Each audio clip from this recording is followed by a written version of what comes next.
All right, good afternoon and welcome. I'm Aubrey Kay, and I'm the producer and today's host, subbing for Leonard Bouchel of Chasing the News Stone Cold Sober. Chasing the News is a monthly web series featuring high profile people in the entertainment, writing, and treatment world sharing how they stay emotionally and physically sober in an era of uncertainty. Before I introduce everyone, let me thank our generous sponsors. Red Oak Recovery programs are located throughout Western North Carolina and include clinically driven and gender separate trauma focused mental health and substance abuse treatment for young adult men ages 18 to 30, young adult women ages 18 to 35, and adolescent boys ages 14 through 17. And Better App. It is an overdose prevention tool and a recovery connector. Visit betterapp.ca to download. This app has so many features, from live streaming home groups, 15,000 speaker tapes, and being a safety net monitor for people using drugs. If there's an overdose, it will call, emergency services can be called. Check that out. Okay, our guests today are Monica Phillips. Monica is the executive director of Friendly House. Friendly House was the first residential program built in the United States for women. They just celebrated their 70th anniversary, and their strong point of difference within the treatment industry is that they offer individualized treatment and affordable detox, residential treatment, and sober living programs. And Tom Pecca, Senior Clinical Advisor at the Guest House Ocala. Tom holds a Bachelor of Science in Human Services and Addiction Studies and a master's degree in mental health. He is certified. Second. Got it. He is a certified sex addiction therapist and multiple addiction therapist, also an international speaker and trainer who has educated other clinicians in trauma work throughout the US and on 3 continents. All right. Well, thank you so much for being here and taking the time out of your very busy schedules to be part of the conversation. And this is a conversation, so feel free to jump in with any topics or questions that you may have for each other or in general. So the first thing that I want to ask is how did you guys come to work in this field, in the important and meaningful field that you're working in? And what drew you to the helping profession? Whoever wants to start can start. Tom, you want to go? Sure. It's trying to be polite and ladies first, but I appreciate that. I came by this kind of sideways. My mom's Judy Crane, and she's been a therapist for a long time and a well-known authority on trauma. And for years, I tried to not follow in her footsteps. And she opened a treatment center and asked me to come up and run the business end of things. And I'd been in recovery for quite a long time, and I was running the business, and I started doing some 12-step groups, and I have a history in theater, and I started to do some play therapy groups, and the clients started asking for me and wanted to work with me, and I realized that I couldn't avoid the fact that my mother and I had similar talents, and I started to go back to school and certify, and that's about 20 years ago, and I've been doing it ever since. That's great. That's great. And Monica? I sort of fell into this position. I am the executive director of Friendly House, which also is where I went for treatment for my alcoholism and drug addiction. And prior to being a resident at the facility, my background was in the fashion industry and the art industry, and also corporate America, working at some very large Fortune 500 companies in an administrative way. And after I had about 6 months of sobriety, I was there for quite a while. Some are sicker than others. I approached the executive director. There was a residential tech position open, and I approached her and said, I can do that job. And she said, well, I've never hired anybody with only 6 months of sobriety to do that job. And I said, well, I really feel I can do it, and you can fire me. if I can't do it well. So I did that for 2 years. And then I was put into what at that time was called the outreach manager, and did outreach for, I think, about 4 years. And then at the end of that, she approached me again and said that she was looking at a succession plan and that she wanted to know if I would be interested in being her successor to being the director. And once I picked my mouth up off the floor, I agreed. And she mentored me. And so collectively, I've now been at Friendly House. It'll be 15 years in February. And I think that why I was able to do it was that I do have an innate feeling and sense of compassion for others and empathy. And that administrative skill set I was able to bring into the position with me. But it's been the most rewarding and deep thing that I've ever done. And it really has made me feel like I have a job that makes a difference, which is priceless. Thank you. Thank you both. So how are you guys able to continue to make that difference and to serve? How have you been able to continue to serve the your clients and the population that needs this treatment during COVID and now? Like, and what has changed? And do you have sort of like backup plans for how much has been changing back and forth between masks, no masks, how are you coping with the uncertainty and constant changes that we're being forced to deal with right now? Well, I'm happy to say that Guest House is on the cutting edge of this from the beginning. We took it very serious from the very start. We have been lucky enough to have no incidents with clients the entire time. I would say that I think we're at 100% of our clients are vaccinated. Most of our staff is vaccinated. We've been full since the beginning.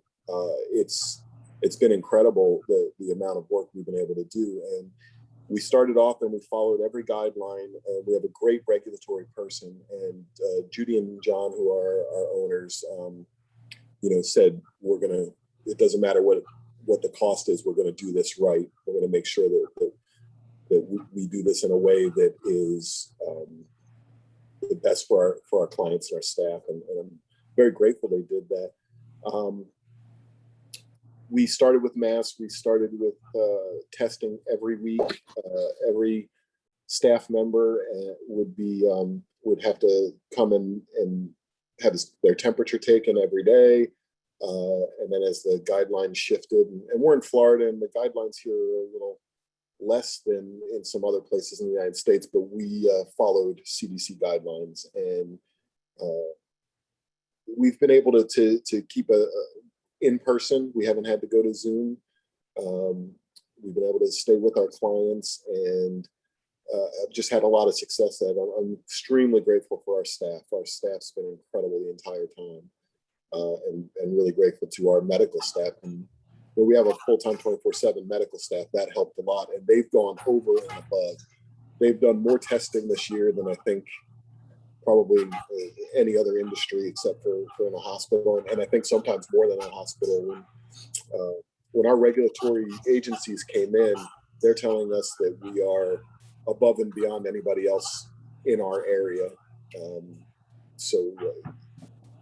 We just took it serious and kept going, and it's been good for us. Great. As good as something like this could be. Well, there's probably a lot to learn from it too. And Monica, how is I actually totally echo everything that Tom just said. Ditto on everything. And the trait that I have found that worked for me the best as a leader was being malleable, because it was constantly shifting, constantly moving. And what we're doing this week is now different. And what we're going to do 3 weeks from now, we have a goal, we're going to get there, and we get there, oh, we got to change it up again. So being very disciplined and steadfast and married to certain ideas about this is going to be our protocol. If I had stayed in that lane, I would have been constantly disappointed. Instead, I challenged myself, and our team did also, that, okay, it's changed again. Okay, we're now going to do this. And we've been quite strong throughout the entire process. We also learned some things that were good, in that I think we've upped our things like infection control and just health in general and sanitary protocol and just all kinds of different things that I don't think will ever go away now, that I think will just be part of how we operate and how we work. And I also felt really blessed that during all of this, and this, and I'm in LA County, which is a very regimented county, that through all of that, we were able to, renew our Joint Commission accreditation. We were able to open up a new business model of detox, and we were able to soar a bit with all of the different trials and tribulations. It's interesting. It's like when these things happen, it's like we're so much stronger than we think we are.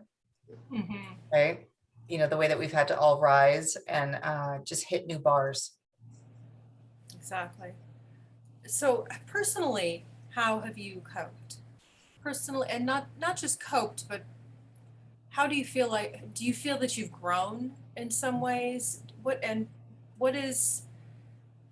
you think has been the most profound uh, thing that has happened? Profound change or profound insight that has come from this past year and a half? That's a I'll tough answer. one. Yeah, Oh, go ahead. okay. Personally, I changed my lifestyle.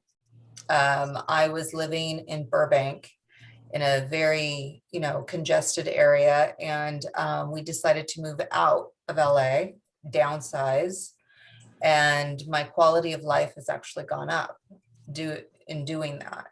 And I'm at our facility physically 3 days a week, virtually 2 days a week. But I'm the director, so there's always emails and calls and all of that. But it came to a point, it was around last April, that my husband and I sort of had this shift of what's super important for us right now.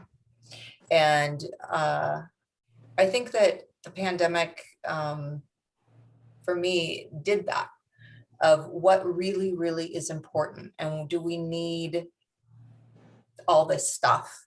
And do we need all this space? And so we condensed, and we did a lot of discover and discard. And that made me feel lighter and more on point. And I also have gotten to a place, and it's not every day, I'm human, but there's so many little details and minutia that before the pandemic that I felt that I was stuck in, that in going through this process and having to use a certain kind of mindset with the facility, I started to use that with myself also, of what truly is important as far as my time and people and my quality of life and what makes me feel good. So I think that would be it for me personally. And I guess for me, it's similar. I mean, I know my focus was on work quite a bit this year, trying to make sure that we did everything we needed to do. And but when the idea of what could have happened, which was much bigger than what actually happened. I mean, my anxiety and my fear about what could happen to my family was much bigger than what actually happened. But it did put the focus back on family. It put the focus back on my kids and my mother and my sisters, and trying to make sure that those connections got stronger, that everybody was safe, that everybody was doing what they needed to do. And I think it put the focus on health for me a little bit. I've lost about 80 pounds during this, which is a little different. Wow, that's amazing. That is amazing. I mean, I took some drastic steps to get there, and I've made some choices to when I'm looking at everything, that people who are in my weight range and with my history were more likely to die from COVID. I said, I probably should get out of this range. So I just make some changes. So a lot more focus on my kids. I have 2 teenage boys, and talking to them about what was going on, and having serious conversations about the differences in the country and the differences in the way we look at things and where that comes from. And we probably shifted more into adult mode with my kids. They're right that I have a 17-year-old and a 15-year-old, and it got to the point where we're going to have some serious talks this year because we're in serious times. As they're watching everything that's going on in the country, and they're forming their own opinions, and they're seeing everything, and they're watching everybody else. They're staying home from school, and they're watching all their friends' parents working from home, and I'm on the front lines. I have to get up and go to work every day, and they were very concerned, and I had to help alleviate their concerns. And I think it made us a lot closer. It also made me a lot more comfortable with Zoom, and doing virtual conferences was a brand new experience. I can't say that being a presenter on Zoom is one of my favorite things. I'm a big on audience interaction. But that caused me to really find more confidence in myself than having to worry about, I need to see that this person is reacting to what I'm saying. It's like, I'd say, I know what I'm talking about. I know I'm a decent speaker, and I know I'm presenting good information, and be confident in what I was doing. And that was good for me in a sense. I still would rather have an audience, but it forced me to look at myself in a different way and have more confidence in myself. Thank you. Thank you. And you're right. There were a lot of changes. There's a lot of stuff last year. It wasn't just COVID. Over the past year and a half, a lot of things to talk to children about and to talk to each other about, to sort of, just keeping in the same direction. Did you feel, not that your sobriety would be in danger, but did you feel like you needed to pull out any things from the, spiritual toolkit? What did you add? What did you think, what have you added over the past year and a half? And, what have you taken away too? I think you started to say that about what is and isn't important, but what have you added to enhance your recovery, sobriety, since the March before, March since 2020? And whoever, Tom, do you want to, or Monica, go ahead, please. The first thing that comes to mind, and it sounds super cliche, but it is my truth, is meditation. I work a 12-step program, and meditation is part of my 12-step program. But I was never like, a guru at it, and I was never consistent. I go in and out of it, and but since last April, when I had my shift, it is consistent. It is every day. It doesn't matter if it's a work day, a non-work day, a Sunday. I meditate, and I usually do it with my husband. Sometimes I don't, but we usually do it together. And we practice TM, Transcendental Meditation, and we also do guided meditation. It sets the tone for my day. After that, I write. And then we usually talk, we check in with one another, and that grounds me for the day. So this human connection that I get with my husband, and then meditating and remembering where my feet are, and that I am grounded, and then going from there. I have to get up really early. I have about an hour and 20 to 30-minute commute each way to work. But I get up about 3.5 hours before I need to be at work to keep the practice going. It's really important to me. It has definitely made a shift. I sponsor women, and I attend meetings, and I do other things like that. But I would say that's the one muscle that's really grown for me. Have you been attending Zoom meetings? Like, what What do you think of do you like the AA Zoom meetings? I do. I like AA Zoom meetings. I am attending some outdoor meetings. I like it all. I know that some people have a an anti-Zoom thing. I think I did too at the beginning. It was a little hard for me to get used to it, just the logging in and there's a structure to it. But then once I got that down, it made me grateful. Our facility has the longest running women's meeting in Los Angeles. It's been going since 1951 on Thursday nights. And now adding this virtual component, we're going to be moving to an outdoor meeting. But I think we're going to keep the virtual component because we now have women that are joining us from other states. Right. And, we've cast a wider net, and that comes from the miracle of virtual. So I don't mind it. Well, I think what was interesting too is that we were all in that initial learning curve. Mm-hmm. Like none of us was alone in trying to get Zoom together and getting meetings started and logging in and muting. And it was a collective experience. So, Tom, what have you added to your sobriety toolbox over the past, year and a half? Spiritual toolbox.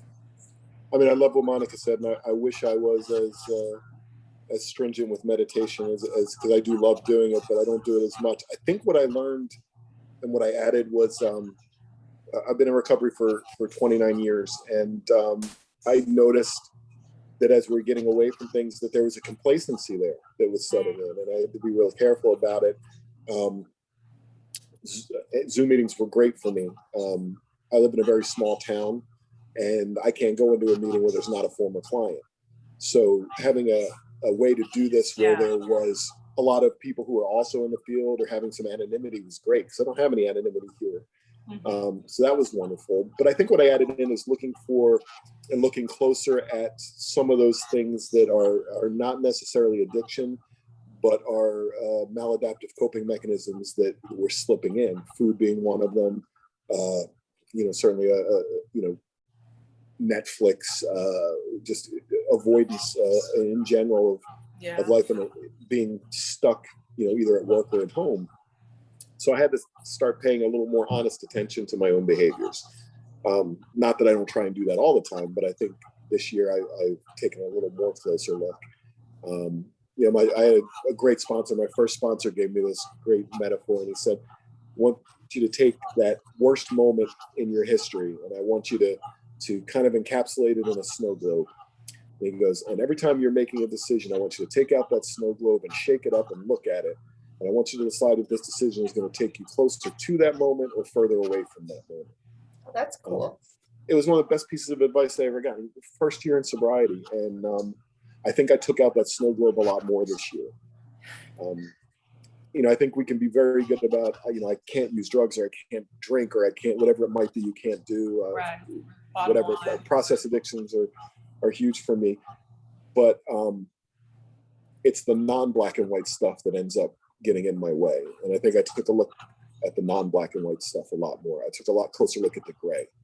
And I think that helped me a lot. Again, Zoom meetings were great. I love the idea of Zoom meetings. When I wasn't sure when I went to my first one, and you and I have a group that we go to that's people in the industry, that's a traveling group that normally would go on the road when we're on the road. Right. And they get together twice a week, and I got to do that a few times, and it was great because I could see all the people who I was missing being in physical connection with, but I could have connection with them. I've got a really good, strong group of two really strong groups of men in sobriety that I increase my connection with via text. I can increase my connection with via phone, and that was really good for me. So in all, I think it was a year of introspection for me. Yeah. When there's not a lot outside distracting, you're kind of left with yourself, which I don't know, is challenging and very enlightening too. So how are you changing along with things now? Personally, I find it confusing living in LA. You know, we had masks off. We were really excited to get into the in-person meetings, and there still are some. It was nice walking into a room without your mask on, hugging people, and now we're back masking up. The numbers are going up. Uh, I've the uncertainty and the changeability to me is more for me and not anybody else. I mean, it requires so much flexibility, but is almost worse than the just stuck inside or just, you know, you have to, than the black and white. So how are you, I don't know if we touched on it, but what are you doing? What are you planning going forward um, with this? Are the masks coming back? Are they not? Are we going to be quarantining again? You know, I mean, it's I'm trying. definitely an uncertain time. It's scary right now. With what we saw last year, with the possibility of returning to that is terrifying. I'm in Florida, and Florida is kind of a different state. It's, you know, I would walk into a store here, and there would be three of us masked, and I didn't understand that. I'm kind of an outlier in the area I'm at. The area of Florida, I mean, we're really more, you know, South Georgia than we are Florida in a lot of ways. Um, and it's not taken as seriously by a lot of folks in my area. But me and my family and my group did take it very seriously. And I noticed I was starting to get more comfortable. You know, I'm vaccinated. I'm feeling a little safer. The numbers were going down. I noticed myself not taking my mask into a store for the first time.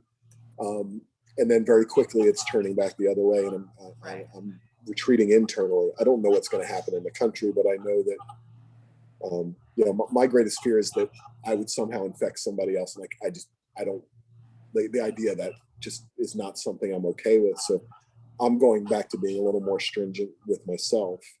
Um, but that's not reflected in the population around me in any way. I mean, LA and Florida are like diametrically opposed, I think, on this. So, Yes. Yeah, I would say so. And Monica, I'm not, honestly, I'm not trying to future trip on it. right. And we only had that window of not wearing masks inside for, I don't know, it felt like a week, but I think it's been 4 weeks. Right. So I didn't get too invested in it. Right. That's smart. I found, you know, I'm fully vaccinated, but I still found myself when I would go into like a Target or something like that, I would always put my mask on because I'm always thinking of Friendly House. And so yeah, it doesn't feel that crazy pants to me. um I was a bit angry when I first heard it because it was like, oh, here we go again, another change. Right. um that lasted for about 24 hours. I think that was last Thursday when the news came out. Yeah. And then I got back to reality of like, well, but you've only been really having this freedom, if you will, to be able to go without it for this amount of time. And, you know, we'll see where we're at. And I'm trying to stay really educated and not get pulled into hysteria thinking and being paranoid and all of that, and trying to kind of stay in the middle of what all the data is. Right. I'm constantly checking different resources for true data. Um, I like science, so I'm trying to kind of go with that. So as of right now, I'm in acceptance of it and just trying to sort of flow with that. Have you guys been traveling, either for work or, and I've traveled a little bit, but what has that been like? And are you willing to, or thinking about traveling for pleasure at any time soon? How is that, you know, how is that part of your plan or thought well, process? I just got back from facilitating a training in Arkansas. Um, I've probably taken 2 or 3 trips this year just because we had commitments to training and other facilities. Um, Arkansas is pretty high on the list of hot spots right now, so I didn't realize that till I got there. But again, it felt kind of like Florida. But I just take all the precautions I can for myself. If we're doing a training, we ask for people to either be vaccinated or tested prior to the training. I spent a couple of weeks up at High Watch in Connecticut, and their team was amazing. And this was at the beginning, and everybody was being tested and brought in, and Right. we were all masked and did everything. I want to get back to traveling. Traveling is one of the best parts of my life, and I've missed it. I don't know if I'm ready to travel for pleasure yet. Not with the new numbers. I think I'm probably going to play it a little safe, but so far it's gone okay, and it's nice to go into an empty airport for a change. Yeah. I hate to say that, but it's much easier to get through the airport. I have not been on a plane since all of this has happened. I do have plans to get on one in about 3 weeks. And again, I'm just going to go and do my due diligence to protect myself and be patient with, I'm all the stuff that's happening. It'd be interesting if we had this talk after to see exactly what I think. But, you see those crazy photos of people in the airports, and I find airports fascinating already to begin with, just the people watching. So, so we'll see. We'll see how it goes. Well, I have 2 conferences coming, or actually 3 conferences I'm speaking at in the next 2 months. So I'll be doing more too. But I haven't had any issues in the airport. I've been lucky, I guess. Good. Yeah, West Coast is coming up, which I think will be great too. Hot or not hot, it'll be great to be there and to see people. Personally, I'm supposed to be going to London at the end of August, taking my daughter to go to school there. And as of yesterday, the CDC and State Department have both warned Americans to not go, warned them away from the UK because of their numbers. So that's just something, again, that I have to, like you said, don't future trip. I mean, she's going to school there as far as I know, and I may take her. I'm vaccinated, and just be as careful as possible, because that's all I can do. So let's pivot a little bit and talk about treatment. Talk about your facilities and how you, what's this question that I liked? Oh, okay. So at what point in time, under what criteria, after a patient leaves your care, would you consider their treatment plan a success? Like how do you calculate or calibrate that success for a client? I think every day above ground for a lot of our clients is a success. It's so individualized. Our focus is on addiction, but it's also on trauma. So for me, is a person having less trauma reactivity? Are they recovering quicker? Are they able to stay sober? Are they getting back into sobriety quick if they relapse? I don't necessarily consider a relapse a failure if it's part of their story, part of their process, and they're moving forward. Right. So it's a difficult question. I don't think I could quantify it on a global level. It's really an individual process. Some clients' success is smaller compared to another client's if you put them side by side. But if you're looking at them from capability and history, it may be a million times more difficult for one client to move forward than another. So you're looking at the individual as opposed to the overall, how long is somebody sober? Or yeah, for me, it's more of how is their life functioning better than it was before they came to treatment. And we have a lot of clients who well, not a lot, that's not fair, but we have clients who come back, and I don't consider that a failure either. I consider that a success, that they moved forward, they realized that what they were trying to do wasn't working, and they sought out a safe place to go back to do more work. And I think that's a success. I know people who are able to stay sober for 10 years, but their life functioning isn't any better. So I don't consider that necessarily a success. I'd rather have someone whose life functioning is improving and they're happy and coping and finding a recovery lifestyle that works for them more than just abstinence, if you Right. will. Okay. So I guess for us, it's a little more difficult when you add in the trauma piece. So. Again, I am ditto on everything that Tom just said. We do track our clients. Yeah. I don't really like that word track. It sounds like they're animals, doesn't it? Tracking. We check in. Check in. We check in, and we do that at 30 days, 60 days, 90 days, 6 months, 9 months, and a year. And we go over with them. It's not through an app, it's through a person. And we reach out to them and they usually respond. And we ask them all kinds of things, from, their sobriety is one question, but it also moves into, did you get your children back? What happened with the legal dispute that you were in? Where are you at with that? Were you able to, are you going to meetings? Do you have outside resources? Are you seeing a therapist? How is your mental health? Just a true check-in, to let them know that we're here, we're there.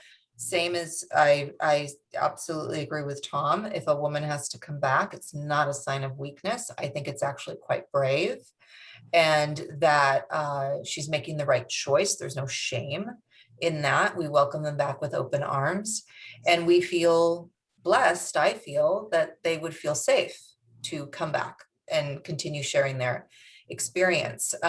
We have an extremely active alumni, and that alumni is able to sort of put their arms around the woman. And so the woman leaves with a tribe. She gets a posse.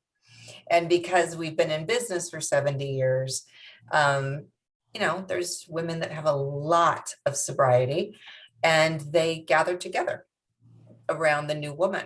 So, I had a woman yesterday who called us yesterday morning. She was in the facility 3 years ago and she didn't feel safe yesterday. She felt like she was going to do something, as far as picking up or drinking. And so we had her just come over and hang out in the facility, just hang out, have some lunch.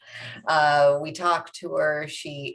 But I felt really great that she felt like she could call us and say that, and that, we're not charging her for that or anything like that. I just felt very privileged that she would consider, I'll go hang out in Friendly House in their space, and that will make me feel better. But to answer your question, we check in, and we have a really strong alumni group. And so we're able to actually, at the end of the year, we do sort of a data download on everything that we found out from these women. And it's pretty high, the sobriety, abstinence, however you want to call it, but that rate at the end of the year. And that we've been doing for about 4 years now.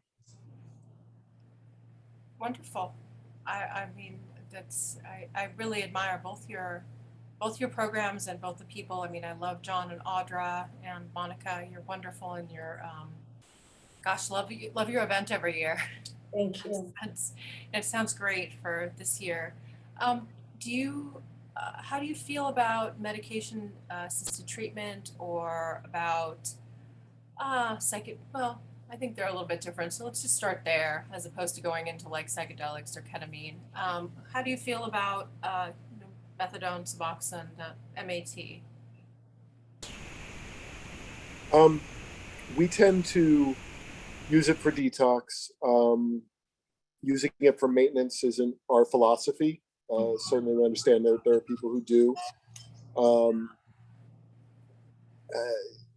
I don't know. I mean, I go kind of to my addict brain on this one, and what I do with the maintenance, and I know I would abuse the heck out of it. So that's kind of probably have an internal bias against it long term. But I know some people, it's the only way they're going to get sober. So I'm not against personal choice, but as a facility, we tend to use it for the initial detox and maybe for a short period of time.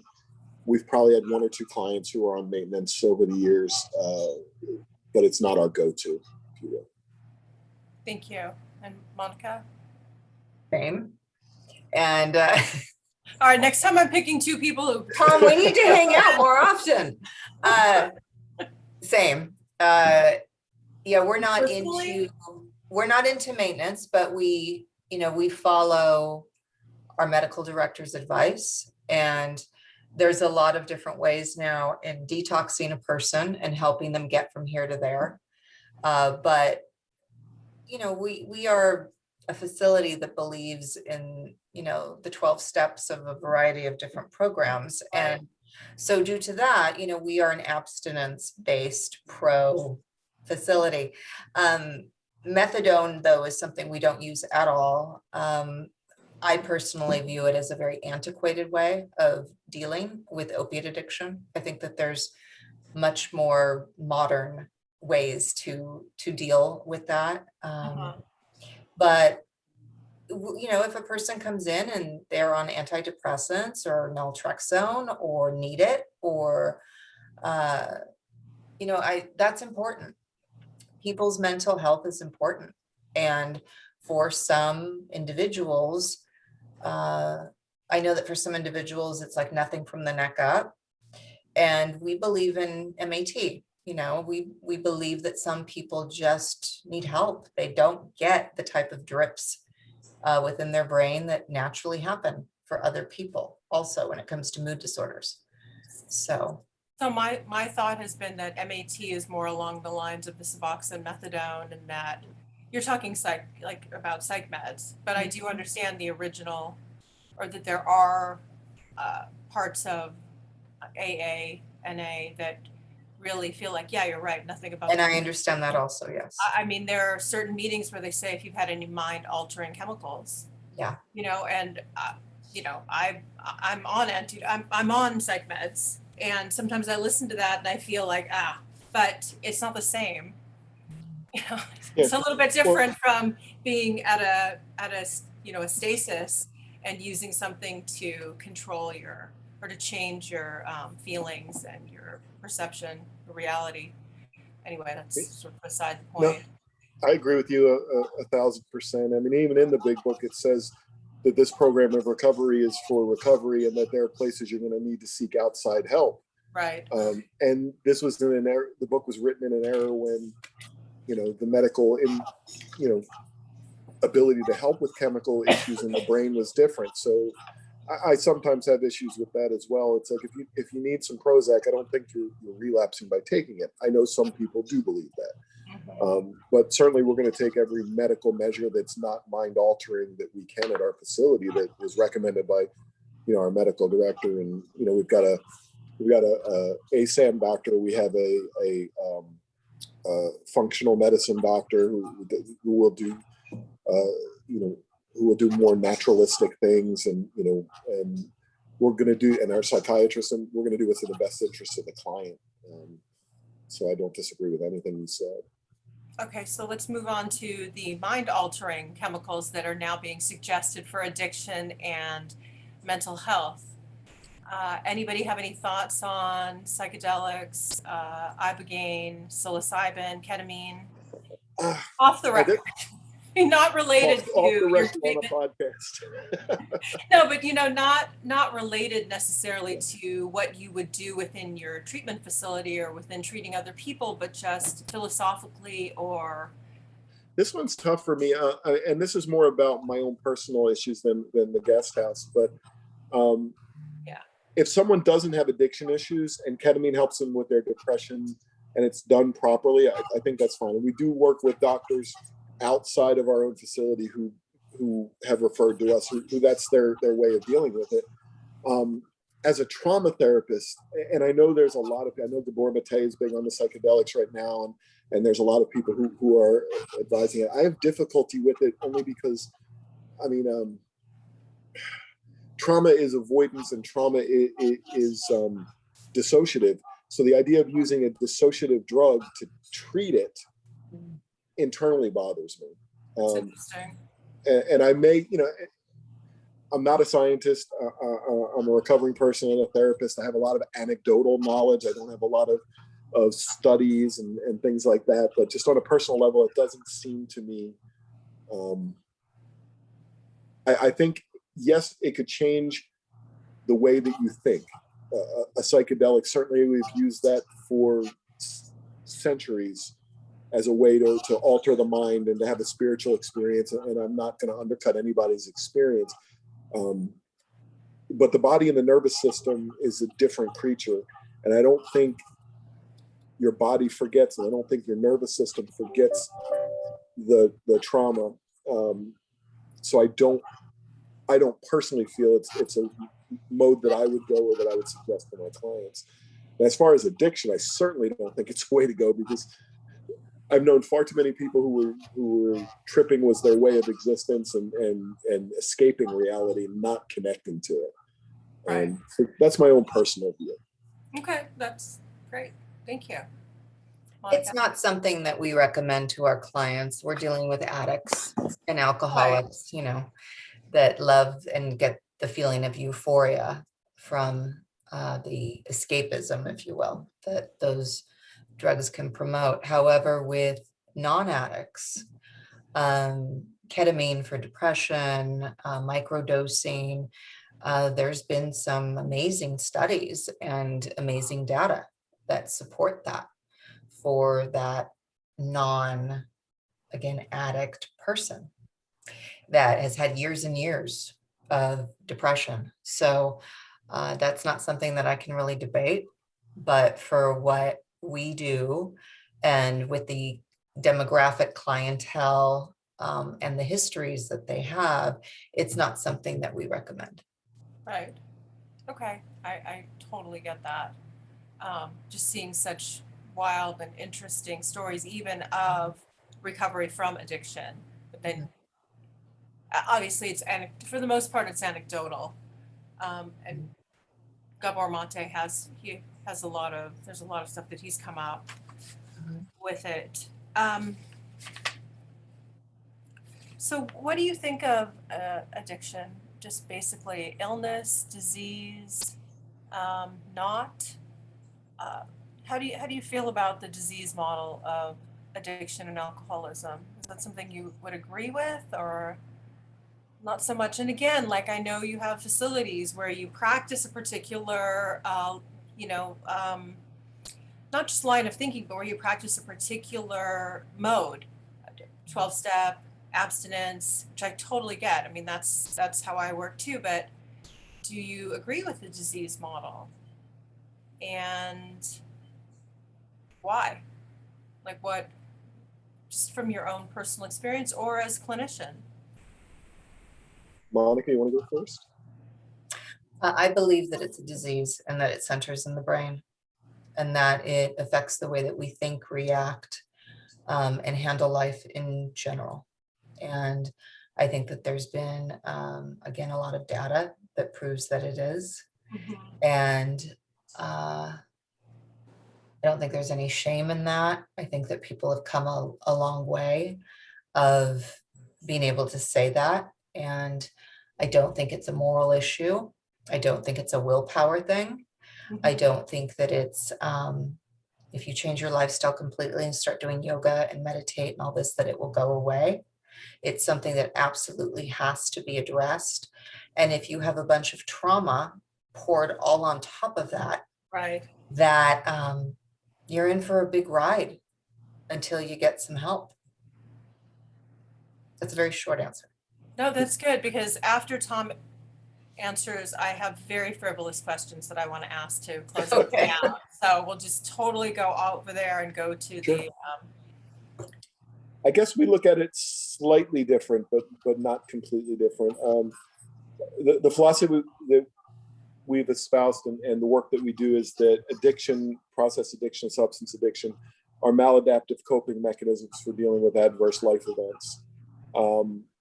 That they're ways in which we learn to cope with things that have happened to us in our life.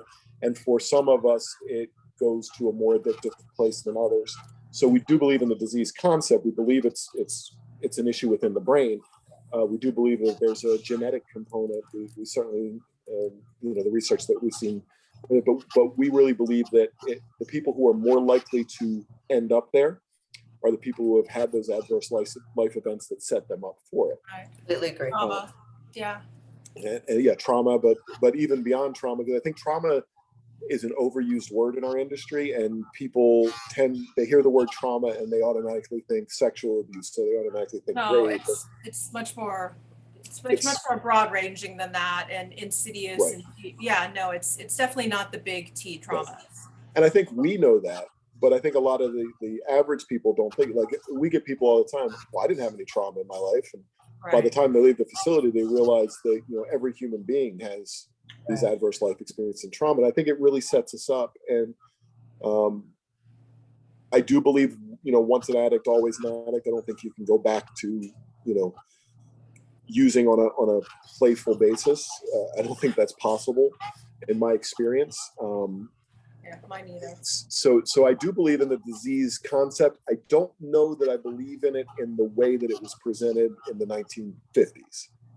I think we've advanced beyond that. I think our understanding of it is greater now.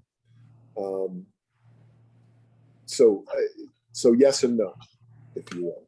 Okay, got it. All right. Well, I always want to know if you are watching and binge watching television, what are you watching?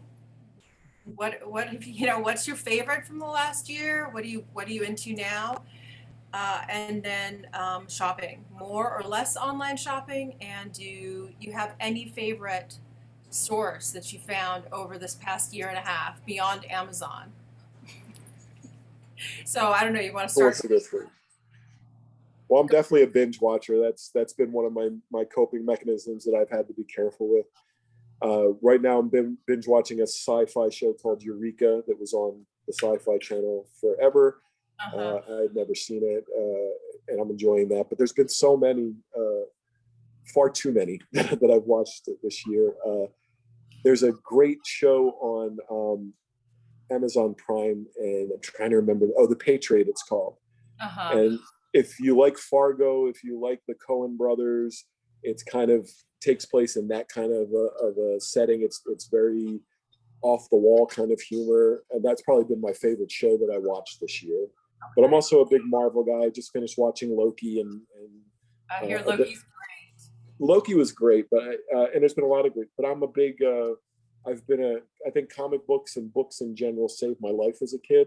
I think they were the coping, and so I'm very much a geek at heart. And my kids and I will go to comic book conventions and things like that, and I proudly let my geek flag fly. So I've watched a lot of that. Shopping, not as much. My big purchase was I just bought a flat top grill, like in a restaurant, a griddle. I've always wanted. That's probably the biggest thing I've done recently. I'm not much of a shopper, so I couldn't give you my favorite store. It's okay. And I'm much more of an in-person shopper than an online shopper. So those would be my answers. Okay. And Monica? No online shopping for me. I don't online shop at all. Favorite store. Sorry. And I'm much more of an in-person shopper. Sorry, guys. Go ahead. yeah, I agree, Tom. I like brick and mortar. I like the shopping experience, going in, and but no online shopping for me. Right now, I would say both of my parents right now are in hospice, which is bizarre. And so I have that happening in my life at this moment. And I saw a show on Netflix called Surviving Death. And it's new. It's a really easy watch. It's like 5 or 6 episodes. I watched some of and that too. It gave me a lot of solace. And it looks at the topic from all different angles. Near-death experience and mediums and afterlife or reincarnation or whatever. And there was a lot in there that I was like, And then there were some other things that really made me think and made me feel calm. And that was really cool. It's really well done. also. So it was good. It was really, really good. I would suggest it. And if anything, it's just really interesting as a documentary. All right. Yeah. Well, thank you guys. It's a little bit before 2, so if anyone, I don't see any questions from our attendees, but if you guys have anything that you want to end with, actually, Monica, just talk a little bit about your the Friendly House event that's come. Is it October again, or? No, it's going to be in November. Okay. So we didn't do, we have for the past 33 years done an event. It's the biggest event of its kind on the West Coast. Mhm. And usually 600 to 800 people attend. We'll see how the mandates are and all of that, but I think it'll happen. And if concerts are still happening, I think it'll happen. And so Yeah. it's going to be smaller. It's going to be maybe 400 to 500 people. We've upgraded it that it will not be a luncheon, it'll be a dinner, and it'll be at the Beverly Hills Hotel. And it's just a really great way that we're able to come together and celebrate. The proceeds from that event are used to give scholarships to Right. women that cannot afford their treatment. And not a lot of people do that in our industry. And I'm glad to say that we still have a small business model that has never gone away after 70 years. And we just keep putting funds in it. And so when I get that woman that truly has exhausted all of her resources, insurance plans, all of that, then I'm able to go into that and help them. So it's a wonderful evening. And I was telling Tom before the webinar that the guest house has always been a very big supporter of that event. And I personally really appreciate that. And it's lovely. And I hope that you and Leonard can attend, Abra. You would love And that. yeah, so thank you for letting me speak about that. That was nice. Of course. And Tom, the guest house has always been a very big supporter of us, the e-bulletin, the film festival that we have coming up. Huge supporter of us and great friends to Leonard and I, and we really, really appreciate it. And Tom, I don't know if you have anything coming up or any. You're speaking. He's speaking. You're And speaking. Tell us where I'll you're be speaking. speaking. Yes, tell us. I believe it's NCAD in Denver. Okay. And then I'm speaking at a opioid event in Mississippi that's put on every year by one of our friends that does this every year. And then somewhere, I got to look at my schedule. I'm all over the place this year. Okay. Unfortunately, I won't be at West Coast. Judy will be at West Coast, and then I'll be in Denver. So At NCAT. Okay. Yeah, I think that Leonard's going to NCAT. I know that we'll both be at West Coast, but I think that he's going to. That's in December, right? NCAT. No, I believe it's in. Sooner than that. I thought it was September, but I'm not. Oh, positive. so like really soon. Okay. Yeah. Yeah, Clearly, there's NCAD East and NCAD West. The one in Denver is NCAD West. It's at the same time. It's at the exact same time as West Coast Symposium. Oh, I got you. All right. All right. Well, wonderful. Well, it was a pleasure having you guys today. Really nice. Pleasure meeting you, Tom, Monica. It's always lovely to see you, and I look forward to seeing you soon in person at some of the now in-person events. And Tom, I certainly hope that that I get to meet you in person as well. And please give my best to Judy. We really do love her. Thank Tom, you. it was a pleasure to do this with you. It was really nice to meet you both, and thank you for the opportunity. Well, thank you so much. Thanks, And Abra. really appreciate you guys. Have a wonderful, wonderful day. Thank you. Thank you. Bye-bye. Bye. And thank you to our viewers and listeners. You guys have a blessed day.